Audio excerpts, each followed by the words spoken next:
Calígula é o ícone dos sociopatas de todo o mundo. O jovem imperador romano tinha uma temível reputação como sádico, assassino e louco. O imperador decidiu que iria declarar guerra ao deus Netuno. É uma loucura. Existem histórias de mulheres e crianças inocentes que eram jogados dos penhascos para a morte. Será que ele era mesmo tão mau? Usando os registros históricos antigos, descobriremos o verdadeiro Calígula.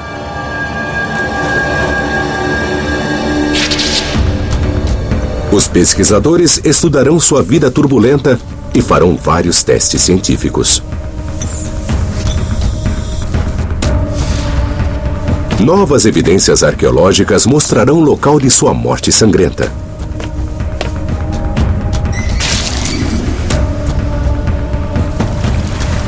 E um importante perito psiquiátrico analisará sua personalidade para revelar se ele era louco ou apenas mau. E como ele se situa entre os outros ícones do mau comportamento. Ícones do mau comportamento, Calígula. O imperador Calígula tornou-se o governante supremo de Roma aos 24 anos. E esteve no poder por 4 anos até ser assassinado. Nesse curto período, ele cometeu atrocidades. Atos de crueldade que lhe asseguraram um lugar na história. Como um louco. Calígula era muito perturbado psiquiatricamente. Seu comportamento incluía assassinato, matar sem remorsos e ultrapassar todo o limite moral diante dele. Mas ele era mesmo louco? Para entender Calígula melhor, o psiquiatra David Maló vai examinar seu comportamento e posicioná-lo em uma escala de mau comportamento para revelar como ele se situa junto a outros tiranos, como Gengis Khan, Júlio César e os carrascos nazistas Himmler e Göring. Seu extremo narcisismo. O comportamento de Calígula era chocante. Ele dava banquetes magníficos e mandava decapitar criminosos durante o jantar. E enquanto seus hóspedes se embebedavam, ele estuprava suas esposas. Romanos importantes eram açoitados e executados. Era um espetáculo público e um aviso. Ele matou até pessoas de sua família. As histórias de horror são tão extremas que é difícil acreditar. Podemos confiar no registro histórico? Nossas informações sobre o reinado de Calígula vêm de 2 fontes. Filo, um contemporâneo, e Seutônio. E é Seutônio quem nos dá alguns dos detalhes mais chocantes e sombrios das histórias que aconteceram no reinado de terror de Calígula. Ele escreveu mais de 70 anos depois. Isso é como alguém que hoje escrevesse sobre a Primeira Guerra, mas ele tinha muito menos evidências. A caça por evidências começa na infância de Calígula. Ele nasceu em 12 d.C. e recebeu o nome de Gaio Germânico Augusto. Gaio era filho de Germânico, menino de ouro da família imperial, que era essencialmente um herói militar do mesmo porte que Alexandre o Grande. E basicamente Gaio foi criado no exército. O jovem Gaio passou a infância em um lugar parecido com esse. Um forte do exército romano. Ele andava pelo acampamento em um uniforme militar infantil feito por sua mãe. E os soldados adoravam.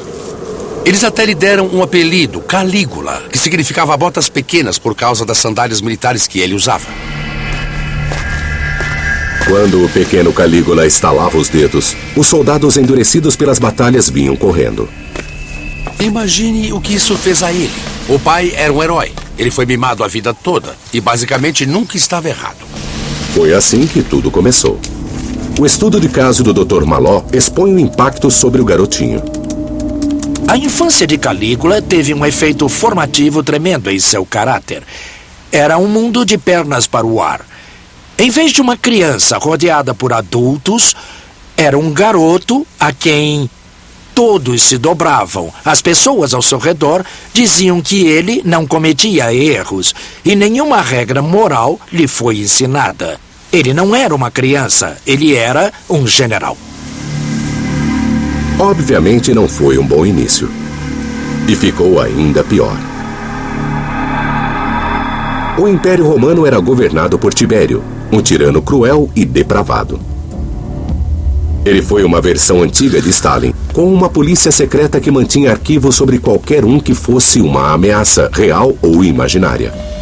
O dossiê sobre Germânico, o pai de Calígula, tinha muitos documentos. É preciso lembrar que Germânico era um herói de guerra, o que realmente era importante para os romanos. E era também o próximo na sucessão. Tibério, por outro lado, era só um velho tirano pouco popular. E era tão paranoide que suspeitava profundamente de Germânico.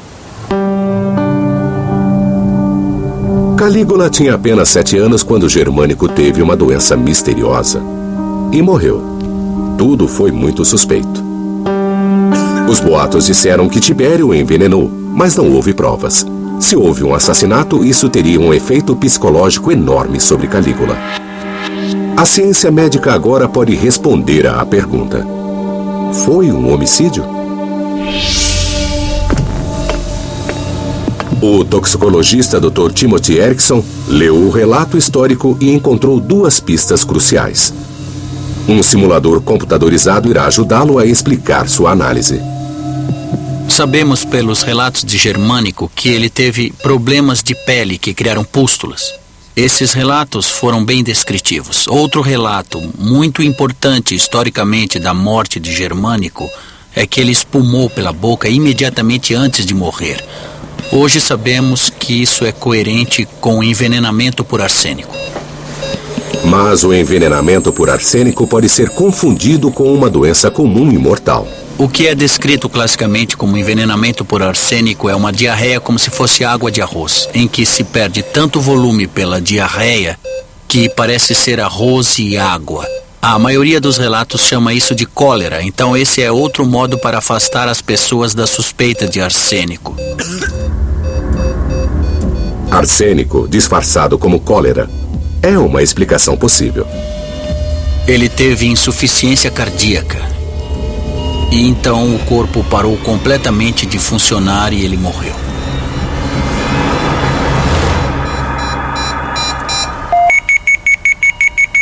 Ninguém, nem mesmo Calígula, acreditou que Germânico morreu de causas naturais.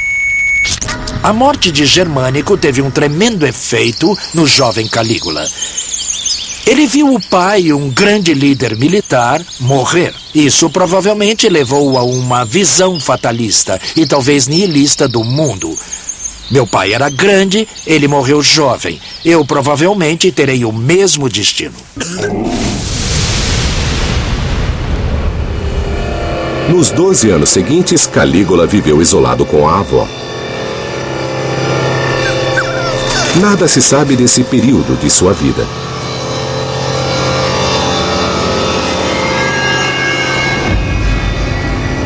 Mas o que aconteceu depois fez o assassinato do pai parecer algo simples.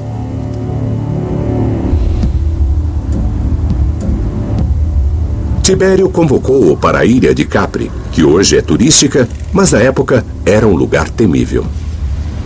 Estou correndo para pegar a balsa para a ilha de Capri. Quero explorar na ilha qual impacto ocorreu na vida de Calígula por estar lá. E quero me apressar, porque vem uma tempestade aí.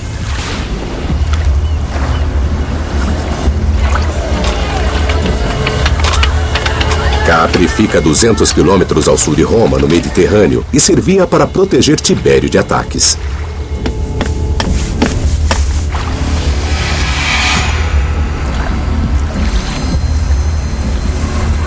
Chegamos a Capri e o tempo está fechado, sombrio e escuro.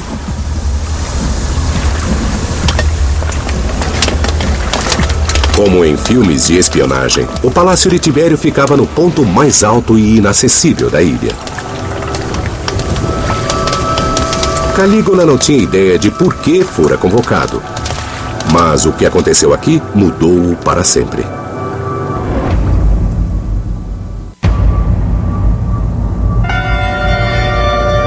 Aos 19 anos, Calígula chegou à ilha do temido imperador Tibério. Calígula não tinha ideia do motivo da convocação.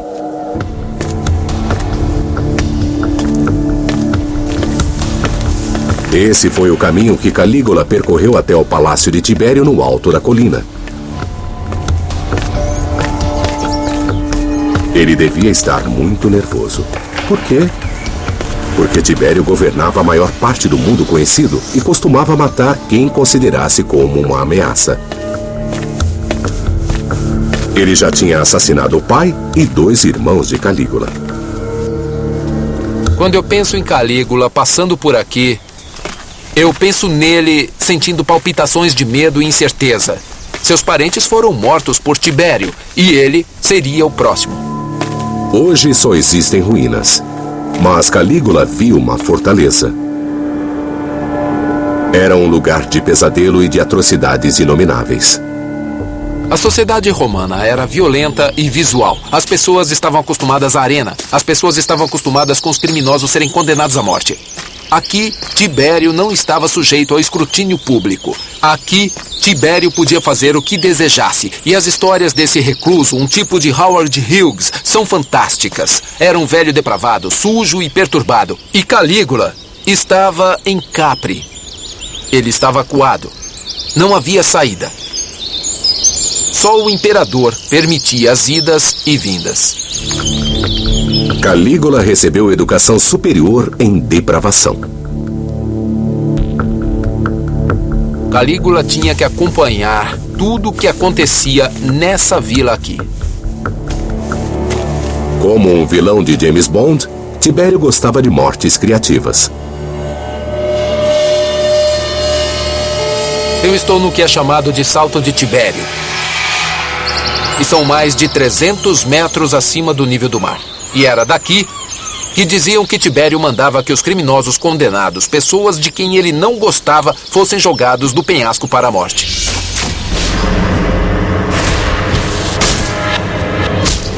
Diziam que se eles ainda sobrevivessem, havia homens embaixo, em botes a remo. Se alguém chegasse vivo à superfície, sua cabeça seria esmagada com os remos. O salto de Tibério não era só para criminosos. Existem histórias de mulheres, crianças, inocentes, que eram jogados apenas para o prazer de Tibério.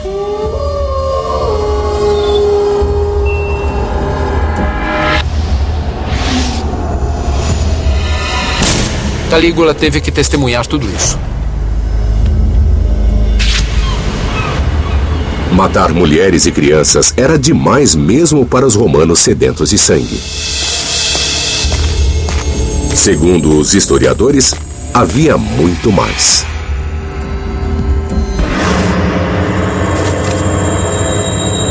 Orgias, estupros, pedofilia, tortura.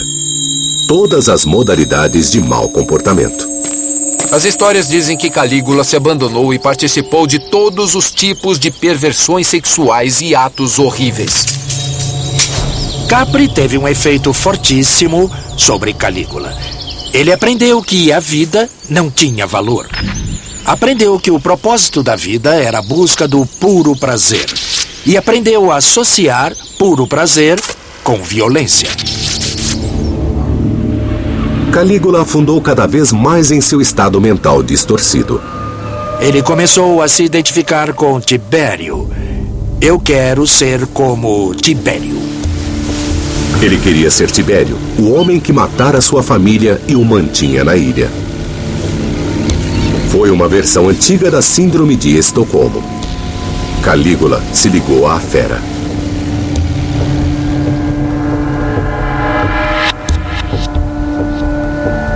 Ele queria o que Tibério tinha: poder total. Calígula aprendeu o que era o poder absoluto. Ele via de Capri todo o império e o desejava. Ele logo o conseguiu, quando Tibério morreu de repente.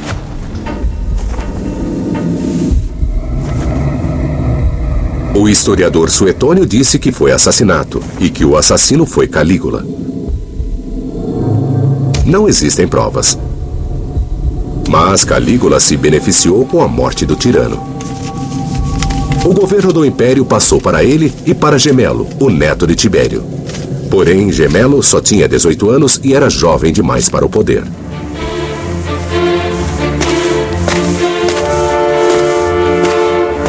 Em 37 depois de Cristo. Calígula tinha 24 anos e dominava o mundo. Tibério estava morto e Calígula era o imperador. Ele foi para Roma por esta mesma estrada, via Ápia. E as multidões saíram empolgadas, estavam jubilantes e prontas para ver um novo início com seu novo imperador. A primeira coisa que ele fez foi se afastar do temido Tibério. Calígula abriu caminho para o fórum onde muito publicamente queimou os arquivos secretos que Tibério mantinha sobre os cidadãos romanos. Esse foi um grande momento. Foi como se os arquivos da KGB fossem queimados em público. Era um novo começo e a multidão ficou muito entusiasmada com isso. Mal sabiam eles que Calígula tinha um backup dos arquivos com os mesmos dados.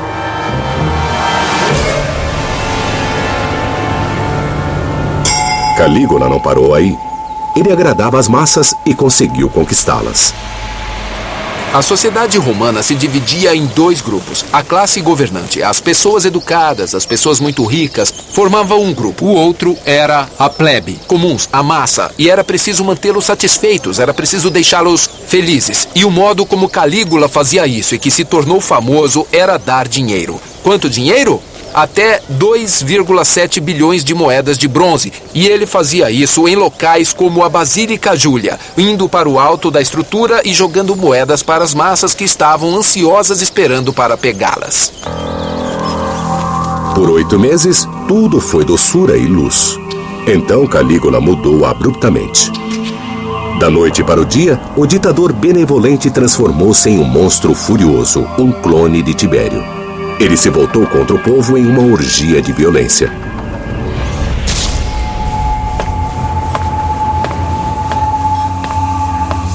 Calígula fazia banquetes deliciosos e elaborados como imperador. Comumente, isso seria um destaque social absolutamente fantástico. Mas com Calígula, durante as festividades, diante dos convidados, havia torturas e mortes. E havia sangue na toalha da mesa. O historiador Suetônio disse que ainda havia mais. Algumas vezes ele separava as esposas dos convidados e as levava embora. Ele estuprava e depois as levava de volta para o banquete e comentava seu desempenho sexual. Era escandaloso. Ele pensava que podia fazer isso e estava certo. Calígula era um abusador. Os romanos que cruzavam o caminho dele eram espancados, torturados e mortos em arenas públicas. Nem o sanguinolento Tibério havia chegado tão longe. Será que isso é verdade? Uma história diz que Calígula mudou as regras dos jogos dos gladiadores.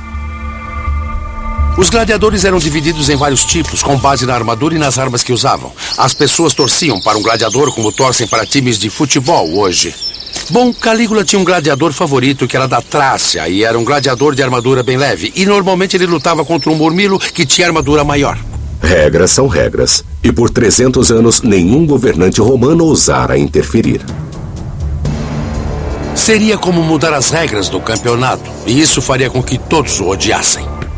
Mas Calígula, diz a história, queria lutas mais longas e mais sangrentas, com mais sofrimento. E assim ordenou que um gladiador tivesse menos proteção. Será que isso funcionaria? Ou que o lutador com a armadura mais leve morreria logo?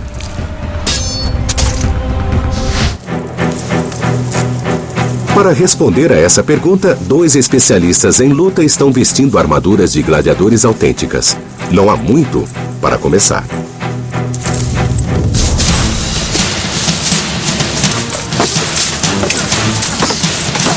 O médico militar Fred Galvin está a postos para avaliar os ferimentos. Muito bem, o que vamos fazer agora é começar a remover a guarda do braço deste gladiador.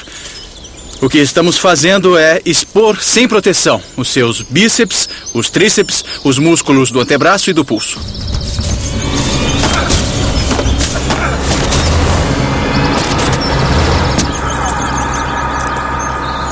Bom, esse teria sido um ótimo golpe.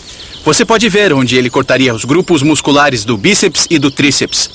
Por mais ruim que pareça este ferimento, ele certamente não é crítico como um ferimento na parte interior do antebraço, que é onde as artérias e veias passam pelo braço.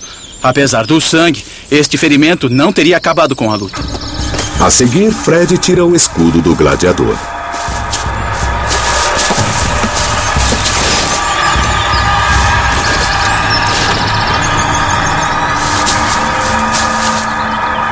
Esse foi um corte superficial no abdômen e nenhuma estrutura vital nesta área abdominal foi atingida. Por exemplo, o fígado nesta área, o baço localizado aqui, os pulmões dos dois lados do peito e o coração situado na região central não foram afetados por esse golpe. Foi um corte superficial nos músculos abdominais e ele voltará para lutar outro dia. O gladiador da Trácia poderia matar o oponente a qualquer momento, mas se ele não criasse o espetáculo sangrento que Calígula queria, o imperador não o deixaria sair da arena vivo. Calígula tinha talento natural para o mau comportamento. Porém, o que o teria transformado em um monstro? As fontes históricas culpam uma doença misteriosa. Agora, a ciência moderna irá revelar a verdade.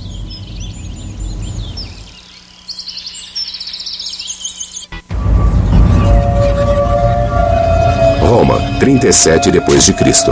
Aos 25 anos, Calígula repentinamente se tornou um ditador violento e cruel. Fontes históricas da época culpam uma doença misteriosa por essa mudança em seu comportamento. Atualmente, causas mais específicas podem ser investigadas. Uma mudança súbita de personalidade sugere dano cerebral. Os romanos achavam que era uma punição dos deuses. A neurologia moderna aponta o estilo de vida licencioso de Calígula. Os dois principais suspeitos são o álcool e o sexo. O herpes, uma doença sexualmente transmitida, pode causar a encefalite por herpes, que provoca danos cerebrais. A encefalite por herpes costuma atacar os lobos frontais. O lobo frontal certamente está envolvido em sua expressão emocional e na capacidade de inibir os seus impulsos. Danos ao lobo frontal podem provocar mudança de personalidade. Comportamento emocional muito extremo, com períodos de elação extrema e períodos de tristeza extrema. Comportamento sexual inapropriado e comportamento violento ou agressivo com as outras pessoas. O comportamento de Calígula combina bem com a encefalite por herpes. Porém, há um problema. Mesmo com a medicina moderna, 75% dos pacientes com essa doença morrem. 2000 anos atrás, as chances de Calígula sobreviver eram ainda menores. Se não foi o herpes, será que foi o álcool? O suspeito é algo unicamente romano, porque não foi um caso simples de envenenamento alcoólico. O suspeito é um adoçante chamado defrutum, que os romanos adicionavam ao vinho. Eles faziam um vinho seco que provavelmente não era tão bom em comparação com a tecnologia moderna. E usavam o defrutum para adoçá-lo e torná-lo mais palatável. Ele está fazendo um pouco de defrutum com o método que os romanos usavam. O modo em que é feito e que torna o defrutum suspeito. Os ingredientes eram fervidos em uma panela revestida com chumbo. Eles achavam que as panelas de latão ou bronze iriam estragar o suco que estavam fazendo. Os romanos não conheciam o perigo do chumbo. Fica a pergunta: quanto chumbo existia no defrutum? Apenas pessoal autorizado. Uma análise química trará a resposta. Isso é incrível porque ninguém realmente que eu saiba obteve o extrato, fez o processo e o testou para chumbo. Na época, eles apreciavam o sabor do chumbo. Era quase como calda de chocolate para eles. A amostra foi analisada em um espectrômetro de massa e os níveis de chumbo foram comparados com os do vinho atual. Bom, com os vinhos comuns hoje, se você pegar qualquer vinho da loja, ele terá menos de 200 partes por bilhão. E este é o nível aceitável. Se tiver menos de 200 partes, pode ser vendido. Vamos dar uma olhada no defunto. Uau! 29 mil partes por bilhão. Isso é muito. Ele tá cheio de chumbo. Isso é, ele realmente dá uma paulada. Eu sabia que seria elevado, mas não sabia como seriam os níveis e, falando francamente, são muito mais altos do que eu previa. O defunto tem chumbo mais do que o suficiente para causar envenenamento crônico. Quando o paciente começa a ficar realmente intoxicado por chumbo ou envenenado com chumbo, você começa a ver a alteração de personalidade, delírio e confusão. Isso poderia ser responsável pelas alterações de personalidade e o comportamento radical de Calígula? Eu acho que sim. Porém, Calígula não era o único romano que bebia muito vinho. Suporíamos que outros ficassem envenenados também. Um relato histórico dá a explicação.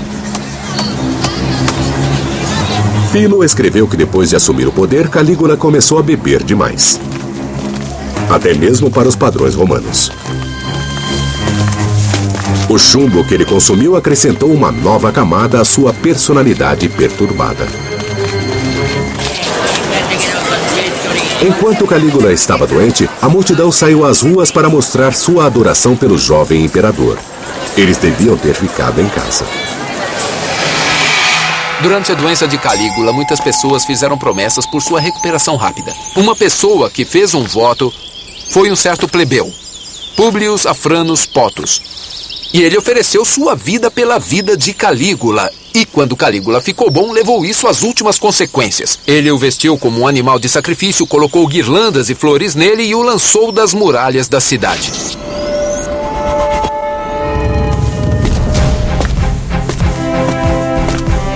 Depois disso, Calígula voltou-se contra Gemelo, seu co-regente. Calígula percebeu que, mais do que nunca, Gemelo estava muito perto do trono. Ele era o co-regente, embora Calígula fosse o favorito de Tibério. Ele tinha de ser eliminado. Calígula acusou Gemelo de traição. E a pena para isso era a morte. Calígula não se incomodou com detalhes legais. Até Stalin fazia julgamentos para cobrir seus atos. Tudo que Calígula ofereceu a Gemelo foi uma morte com a honra romana. Gemelo então foi forçado a cometer suicídio e Calígula enviou seus homens para garantir que isso acontecesse.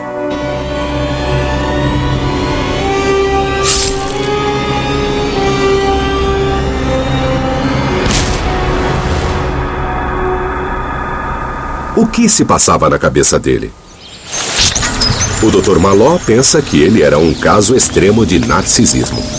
Ele se via como sendo uma figura grandiosa e onipotente. O perigo de uma personalidade narcisista é a incapacidade de tratar os outros com algum grau de empatia. Ele era, de algum modo, um tipo de filme de terror antigo.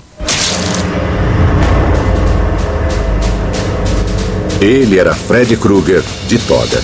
Tão fora de controle que chegou a desafiar os próprios deuses. Isso era um tabu na época romana. Mas Calígula não se incomodava.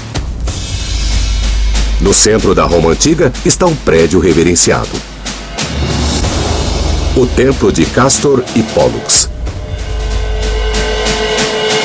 O historiador Suetônio escreveu que Calígula transformou esse local sagrado na entrada de seu palácio.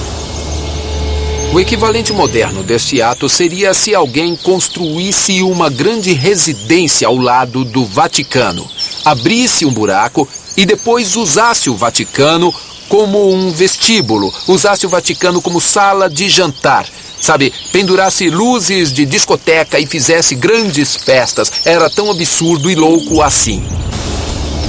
Era tão ultrajante que os historiadores posteriores não acreditaram. Porém, em 2003, Darius e sua equipe revelaram a verdade. O sítio que eles escavaram não está acessível, mas o que eles encontraram foi surpreendente.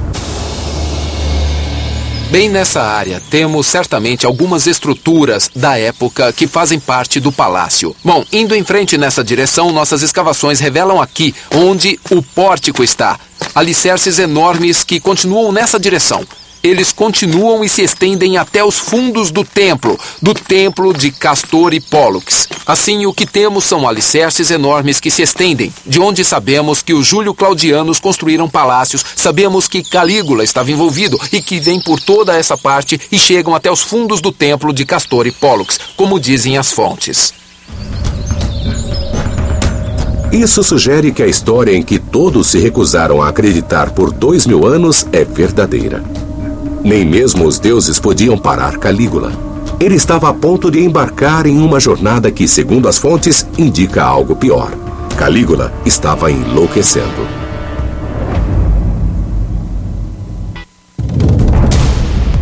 Em 39 depois de Cristo. Aos 27 anos, Calígula governava Roma pelo medo. Mas isso não era o bastante. Ele queria garantir seu lugar na história, tornando-se um grande general.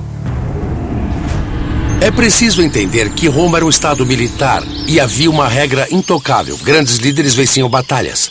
Quem quisesse ser respeitado em Roma tinha de sair e derrotar os bárbaros, e teria de fazer isso espetacularmente. Bom, além disso, Calígula vivia sob a sombra do pai Germânico, que fora um herói militar, e estava desesperado para sair dessa sombra. Basicamente, ele estava ansioso para se mostrar como líder militar. Assim, Calígula decidiu iniciar uma campanha militar a mais de 1.600 quilômetros de Roma, na costa norte da Europa. Suetônio escreveu que, depois de 8 meses, Calígula retornou a Roma, afirmando que havia conquistado a Britânia, algo que nem Júlio César havia conseguido. Suetônio também disse que Calígula criou um boato. E para provar que conquistara a Britânia, ele exibiu prisioneiros capturados, inclusive um chefe britânico. Existe uma forte suspeita de que os cativos não eram realmente prisioneiros e que eles eram escravos de Calígula que foram vestidos para parecer bárbaros. E o chefe britânico era provavelmente um desertor que foi até o imperador em busca de proteção. Porém, segundo Suetônio, esse não foi o ato mais ultrajante de Calígula. Imagine que você é um dos legionários prontos para embarcar na praia aqui para a invasão da Britânia e de repente recebe a instrução de que deve marchar para lá e começar a pegar conchas. Porque, em vez de invadir a Britânia, o imperador decidiu que iria declarar guerra ao deus Netuno. Se essa história é verdadeira, foi o ato de um lunático. Mas será que realmente aconteceu? Suetônio escreveu 70 anos depois sob um novo regime que queria desacreditar as declarações militares de Calígula. O que realmente aconteceu? A resposta está a 320 quilômetros nas margens do rio Reno, na Holanda. Existia uma série de fortes romanos ali, usados pelo imperador Cláudio para lançar uma invasão à Britânia 3 anos depois que Calígula estivera lá.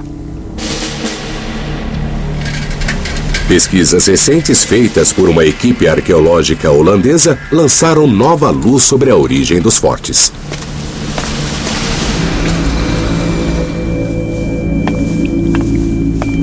A equipe datou a madeira das toras nos fortes usando 3 anéis.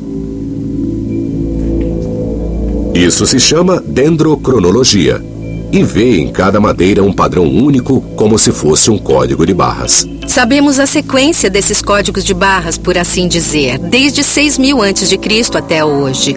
Então, quando se tem o código desta madeira específica, é possível compará-la com as sequências conhecidas e então obtermos uma correspondência absoluta para 40 depois de Cristo, até mesmo no inverno desse mesmo ano. A datação é tão precisa que confirma que os fortes foram construídos exatamente na época em que Calígula estava aqui. Eles não foram construídos por Cláudio. A equipe descobriu outra coisa no sítio, mostrando que Calígula planejava algo grandioso. Uma grande quantidade de dinheiro. Durante a escavação do forte, encontramos umas 700 moedas. E mais da metade delas foi fundida no reino de Calígula. O que se vê aqui é uma moeda fundida no reinado de Calígula com um retrato do Calígula. Temos umas 80 ou 100 dessas moedas que foram encontradas em Alphen, e isso é muito incomum. Nos dá evidências claras de que nesse período particular de seu reino, uma grande quantidade de dinheiro era necessária nessa área. Então Calígula construiu uma cadeia de fortes aqui e tinha muito dinheiro. A análise da doutora Kremers esclarece o que acontecia. Eles construíram os fortes aqui no reinado de Calígula para controlar as linhas de suprimentos e para ter algumas bases de depósito onde poderiam armazenar os suprimentos necessários para a grande invasão. O rio Reno é uma rota perfeita de transporte do Mediterrâneo. Ele começa nos Alpes, mas é possível vir pelo Ródano a partir do Mediterrâneo, passar para o Reno, trazer as tropas e os suprimentos pelo Reno para a costa do Mar do Norte e de lá lançar uma invasão para a Britânia. Não se sabe por que Calígula não continuou com seu plano de invasão. Mas 3 anos depois, Cláudio conquistou a Britânia usando os fortes de Calígula, e assim a estratégia dele foi bem pensada. Eu penso realmente que as evidências do Calígula ter preparado uma invasão à Britânia nos obrigam a reavaliá-lo de algum modo. Ele sempre é visto como louco e toda a sua expedição para a Britânia desconsiderada como sendo muito inviável. Mas claramente algo grande estava acontecendo em seu reino e não foi nenhuma catástrofe. Coisas reais aconteceram, coisas importantes, e esses não foram os atos de um louco varrido. Calígula não era insano, não era psicótico. Ele era capaz de planejar, liderar e executar uma operação militar complicada. Esse era um comportamento detalhado e voltado para metas. E na psicose, não se encontra essa direção para metas.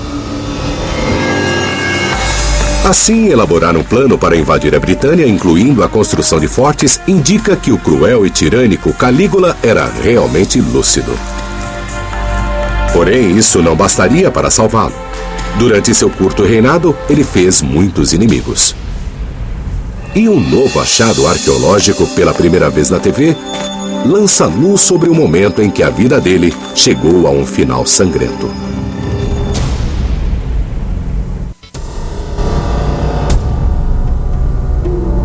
Calígula estava com 29 anos. Ele governava Roma há menos de 4 anos e estava descontrolado. Ninguém estava a salvo de sua violência, nem mesmo aqueles cujo dever era protegê-lo.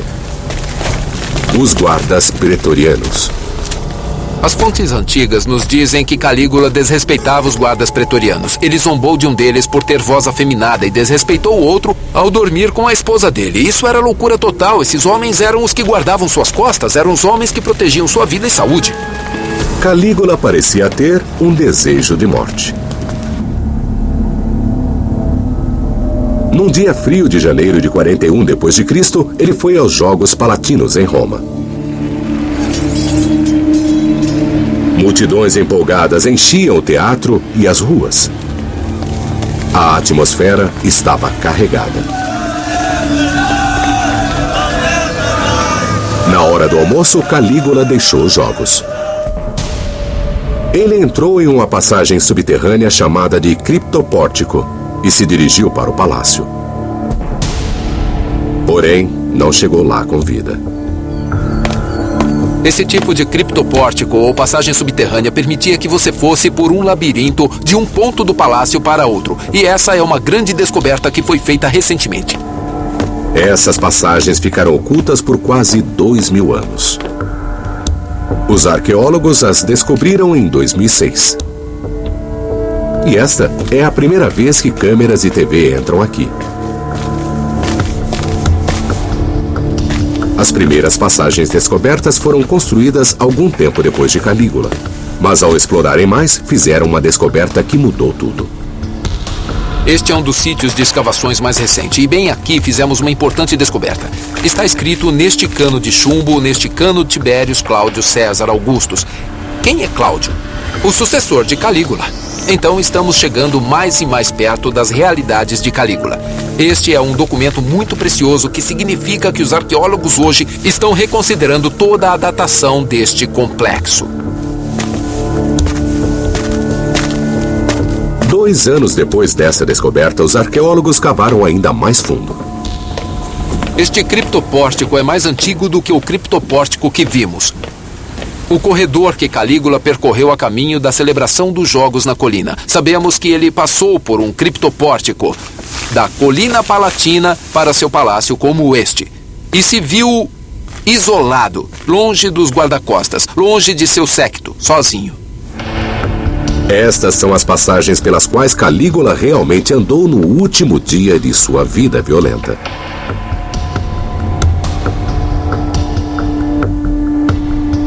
Dois guarda-costas esperavam nas sombras: Cássio Cária, de quem Calígula zombara, e Sabino, cuja esposa fora estuprada por Calígula.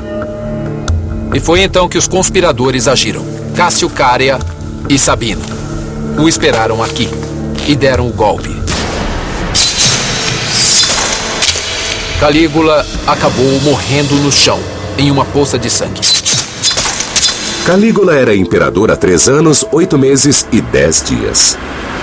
Ele tinha apenas 29 anos. Nesse breve tempo, ele transformou o amor dos romanos por ele em ódio e repulsa. Ele viveu em meio à violência. Gostava de assistir ao massacre de mulheres e crianças. Tornou ainda mais sangrentos os cruéis jogos dos gladiadores. Estuprou e assassinou. Onde esse mau comportamento antigo coloca na escala dos tiranos psicopatas.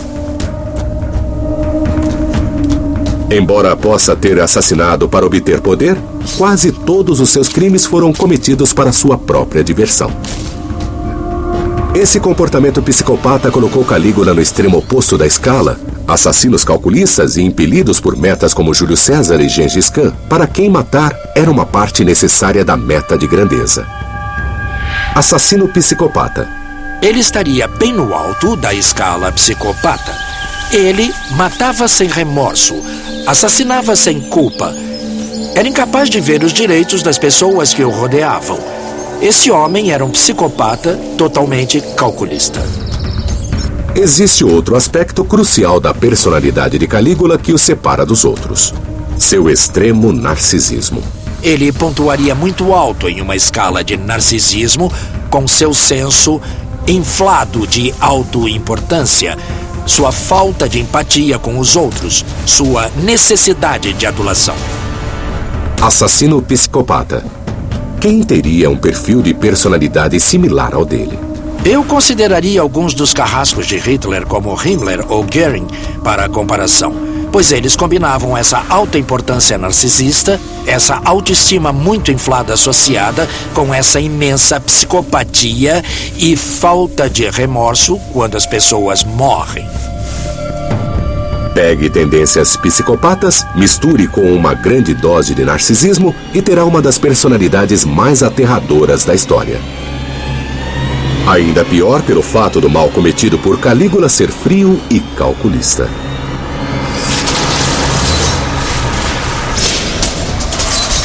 Apesar do curto reinado, Calígula lançou uma longa sombra.